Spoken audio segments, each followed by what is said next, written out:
అన్నాతని కూడనప్పుడు అసుర గురు ఉండవు. అసురులు అంటే రాక్షసుల అధ్యక్ష, వాళ్ళకి ఫేమస్ గురువు ఉంటాడు శుక్రాచార్యుడు అని చెప్పి. ఆయన చాలా ఫేమస్, టెర్రర్, భయపడతారు అందరు.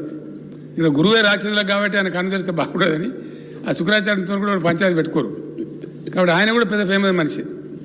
ఆయనను కూడనప్పుడు నువ్వు అసుర గురుడు అంటే ఒకటే కన్ను ఉంటుంది కాబట్టి ఆ శుక్రాచార్య వారికి ఒకటే కన్ను ఉంటుంది అధ్యక్ష. అప్పుడు కూడా నువ్వు శుక్రాచార్యని అంతటివి అది కూడా లేదనుకో, ఇక ఏం చెప్తాడు? కన్నొక్కడి లేకపోతే అన్నా తిరుమల రాయ, కన్నొక్కడి లేకపోతే ఉర్రొక్కడి దిగినా మంచిదే, కానీ అది కూడా లేకపోతే తక్కువనా? అది కూడా కౌరవపతి అంటే కౌరవపతి ధృతరాష్ట్రుడు అధ్యక్షుడు, రెండు కానీ లేకపోతే ఈత పోయినా కూడా బాధ లేదు. ఈ మోడీ గారికి చెప్పేవాళ్ళు కూడా కాసారి కొద్దిగా అంత మంచిగా చేయాలి, కొద్దిగా బాగు చేయాలని చెప్పకుండా బాగుంది బాగుంది బాగుంది యాందాక చెప్తారు. ఆఖరికైనా మాజీ ప్రధాని చెప్తారు. మనకేం తక్కువ సార్? డబ్బా దిగిపోతే కూడా